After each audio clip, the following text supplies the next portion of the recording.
Talk Politics with Governor Mike Beebe is brought to you by the Arkansas State Chamber of Commerce and Associated Industries of Arkansas, because business matters. Impact Management Group, Public Relations and Public Affairs, over a decade of issue advocacy success. Connect Arkansas, empowering entrepreneurs and Arkansans through greater utilization of the Internet. And ConwayArkansas.org. Get smart. Visit ConwayArkansas.org and see why Conway is the smart choice for business, education, and more.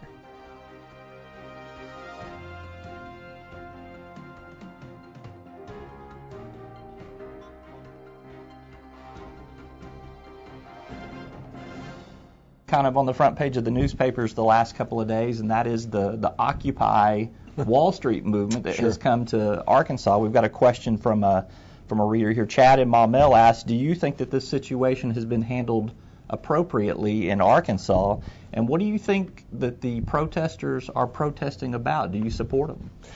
Well, do I think it's been handled properly? Apparently, much better in Arkansas than it has in other places. I know that the city of Little Rock afforded those folks the opportunity to assemble and to protest for a few days. And then they decided, they were in a place that they didn't need to be. They didn't have a permit to be there, and they certainly hadn't checked anybody's permission to be there. The city, rather than reacting like some of the places around the country, or the protesters, rather than reacting like some of the places around the country, sat down together and talked about what would be a reasonable accommodation for everybody, and found another location that the city found reasonable, and that the protesters accepted.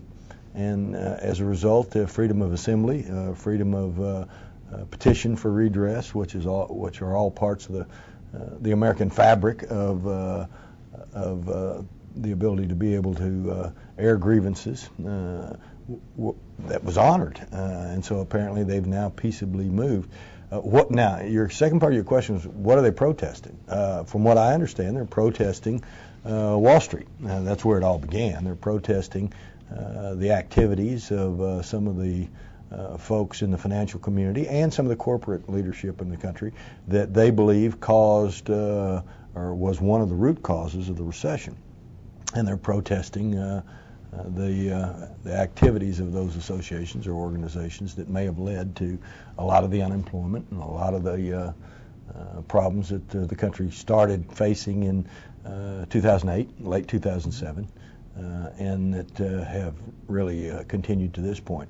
And I never argue with anybody's right to protest. So I think that what they need to do is come up with some defined plan of what they would like to see happen. I think right now it's just anger or frustration, and if it's going to be successful from the standpoint of what they're trying to do, if I understand what they're trying to do, and that's reform Wall Street and reform some of the things that are going on nationally, then they really do need to get a more coherent plan.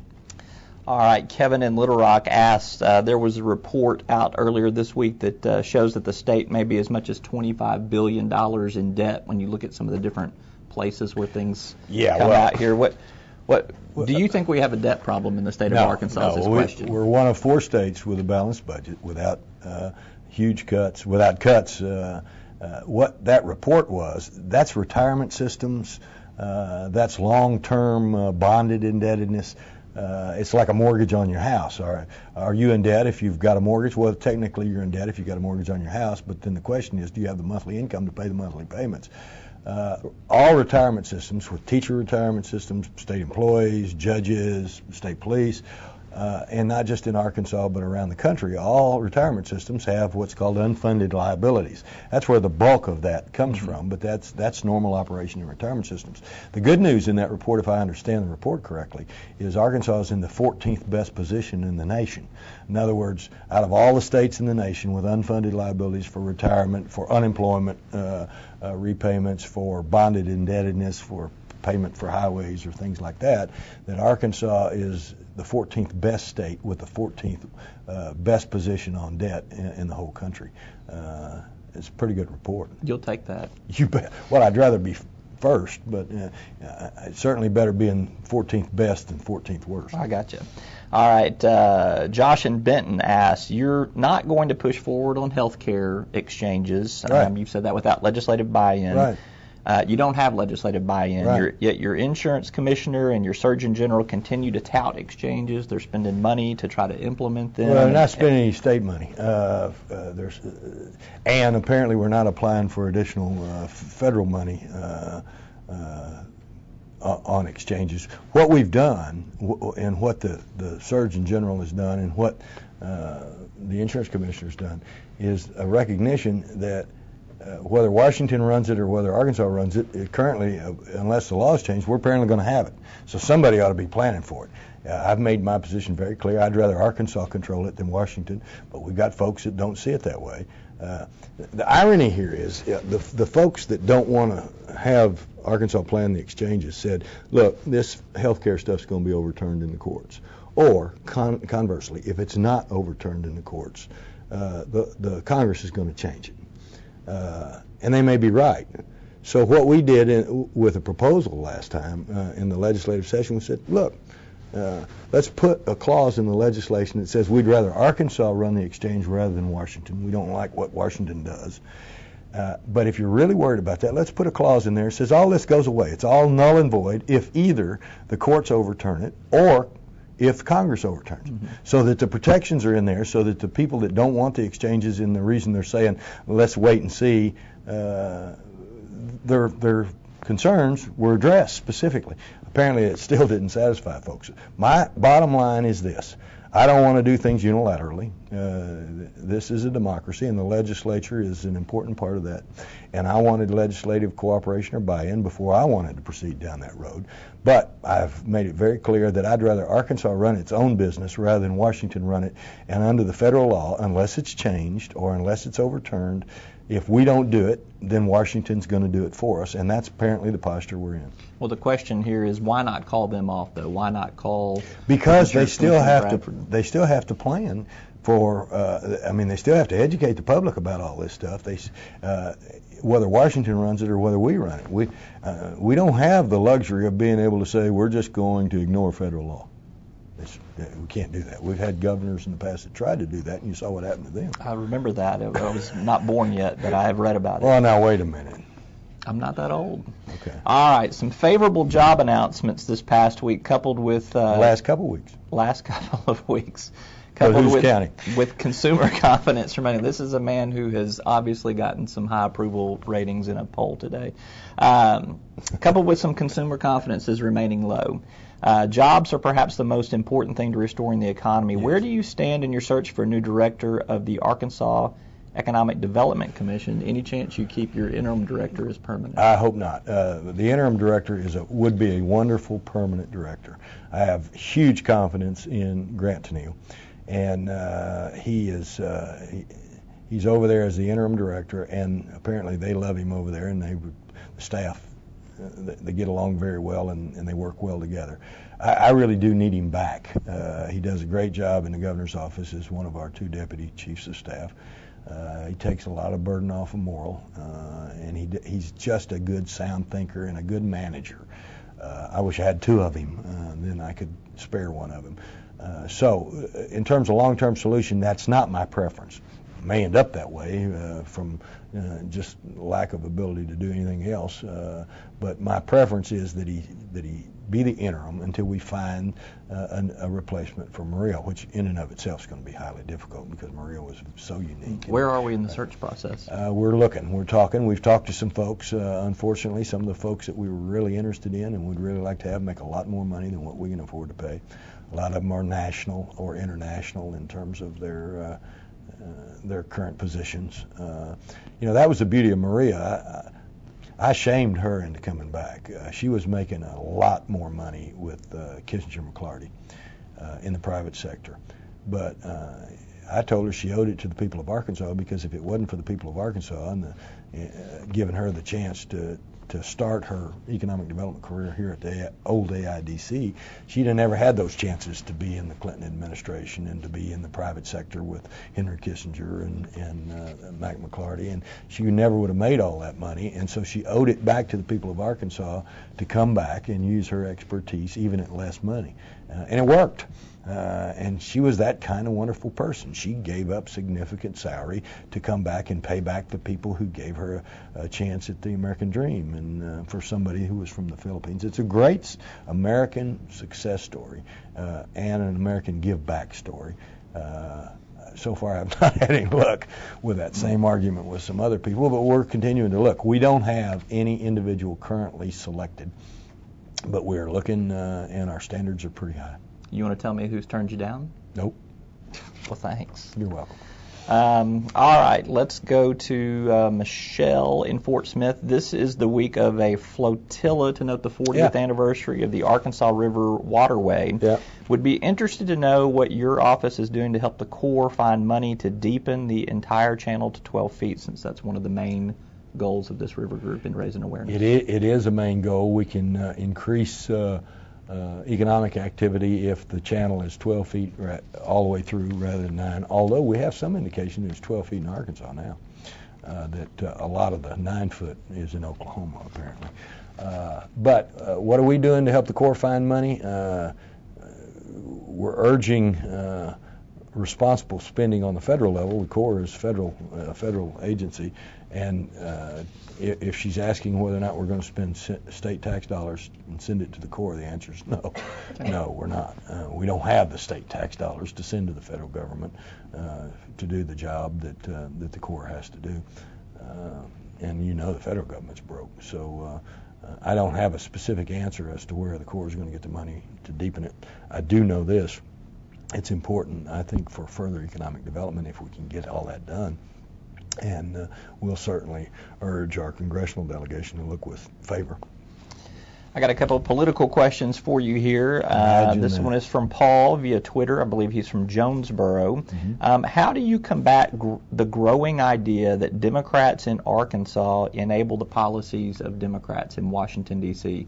You draw a distinction between an Arkansas Democrat and some Democrats at the federal level often. So just tell the truth. That's how you combat it. And apparently, you alluded to job performance numbers that came out, I guess, yesterday.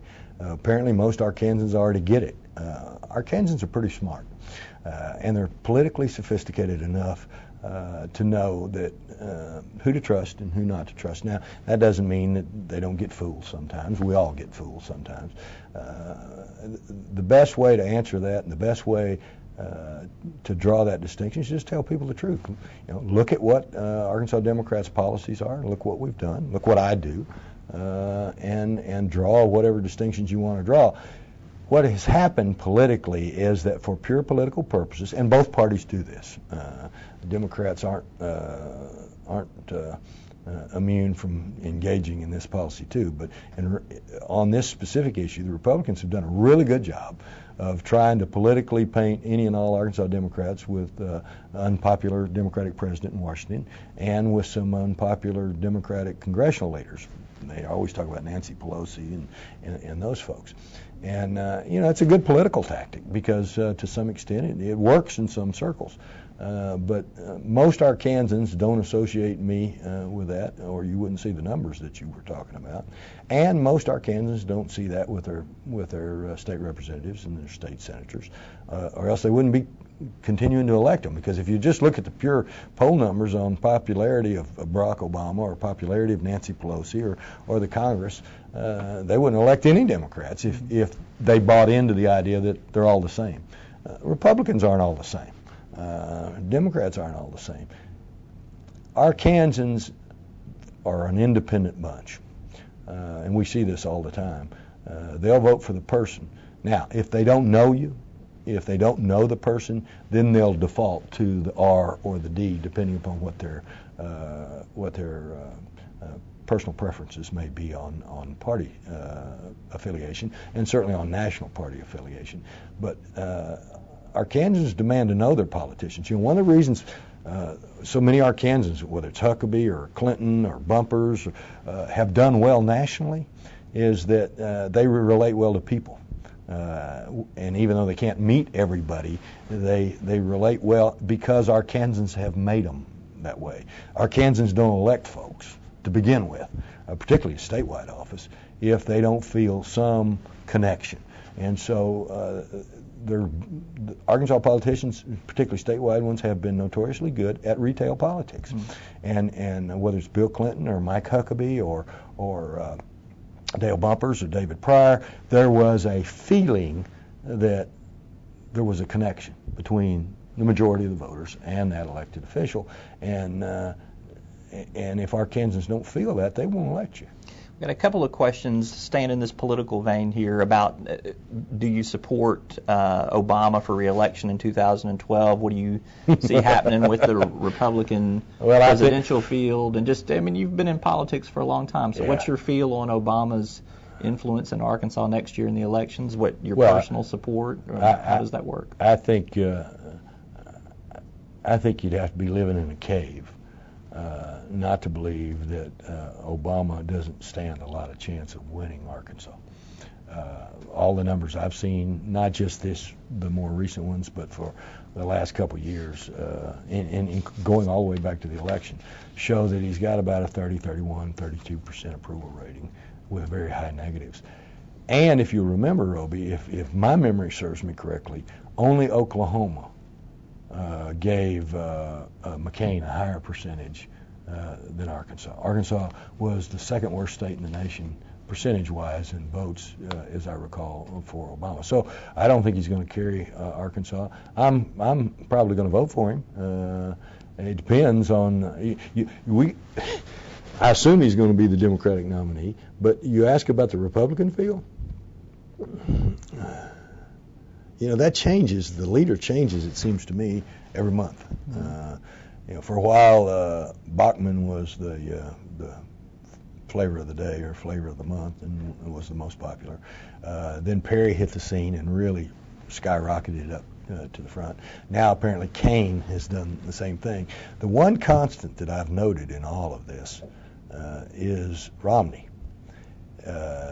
He's either leading or a close second every time the front runner seems to change. So if I were guessing, I would guess that Romney probably stands the best chance. And I think Romney would probably, you're asking me stuff that is just pure conjecture, but I think Romney probably the most formidable opponent that Obama would have. Now, I personally know John Huntsman. I don't think he stands a chance, but he's really a good guy. Okay. And he's really a smart guy, and he did a great job in Utah. He is somebody, he's a problem solver. He's pragmatic. He tries to go, he'd be the kind of guy that tried to go fix the economy and stuff, but I don't think he stands a chance. Well, some people would say that a popular Southern governor, particularly a Democratic Southern governor with a stratospheric approval rating, would be a good potential Democratic challenger for president. I know you want to play golf when your term as governor is over, but why have you not ever had any national aspirations? Have you ever been recruited? No. You've never been recruited? Oh, and not for president. But you'd have to talk to Ginger.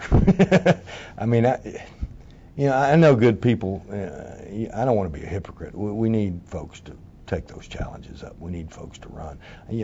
I've served my time, I think, and been very happy and very grateful for the opportunity. I don't know if there's a better job in America politically than being governor, particularly being governor of Arkansas. And that's not just soapy stuff. It's been the highlight of my career, and I don't take it for granted. I am forever grateful for the opportunities that have been given to me. But those folks in Washington are. It's so dysfunctional up there. It is such a mess up there, and I think you'd need a bunch of people that would come in together that were interested in sitting down and solving problems to make that thing work up there. And I don't have any desire, any interest to go up there. All right, let's pull back to some other questions here.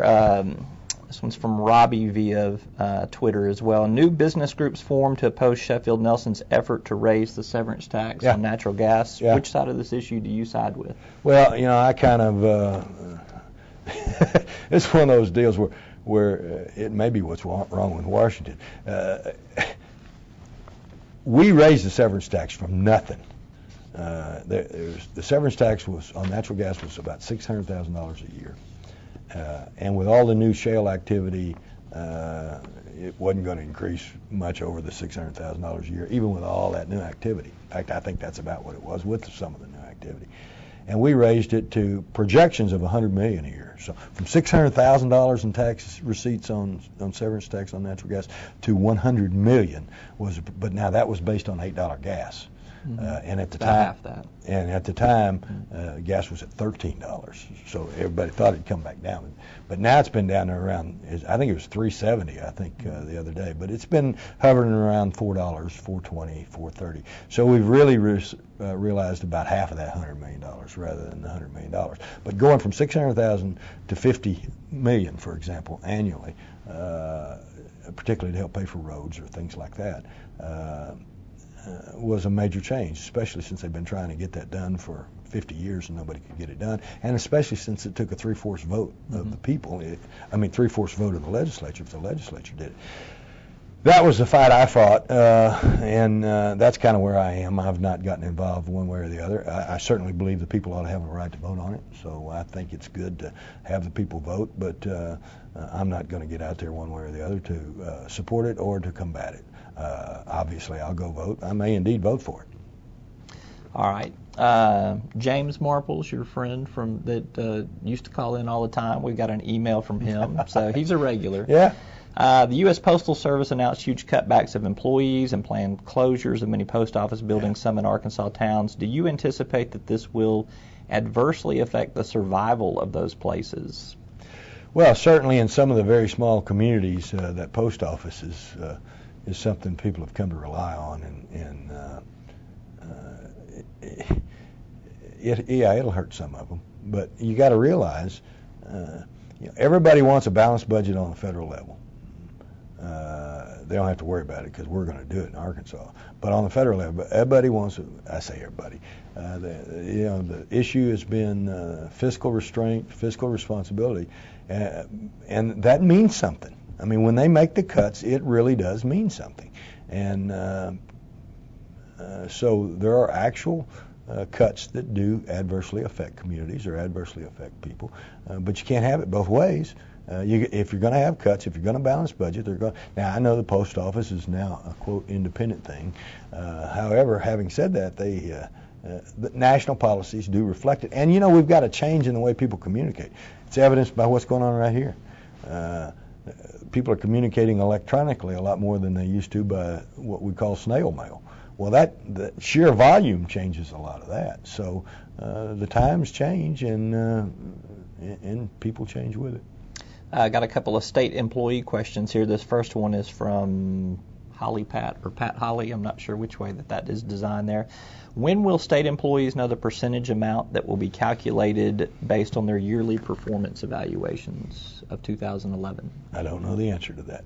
Okay, we'll try that one again. But I tell you what we can do. We can try to get an answer to the question, sure, and then you can post it. Don't well, you post stuff somewhere? We've got an email address here, okay, so we can do that. Right. Can you give state employees an insight as to their COLA for July 2012? No, and state employees have not enjoyed raises or COLAs as they used to in the past. But part of the reason for that is the economy, and I'm pretty conservative in budgeting. And while I know it's difficult sometimes for state employees, I'd ask them to look at the bright side. We hadn't fired them like most of these states have done. I mean, in terms of layoffs, I mean, we're seeing state policemen, we're seeing prison guards, we're seeing all sorts of state employees either furloughed, go to 4-day weeks with cuts in pay, or just totally be fired because all these states can't balance their budget, or because all these states are in such dire financial straits. We've been able to avoid that in Arkansas. Part of the reason we've been able to avoid it is because we've been conservative in our budgeting, and part of the negative part of that for state employees is they haven't seen the kind of raises or COLAs that they were used to in the past. I'm sorry about that, but we'll continue to try to. It's more important for me to make sure they keep their job than whether or not they get a raise. Okay. Will the budget session in 2012 address anything besides the budget? Can you think of anything? Yes, possibly, but it'd be along the same lines of what we already set a precedent for, and that's primarily the lottery. You know, that the lottery scholarships, mm-hmm.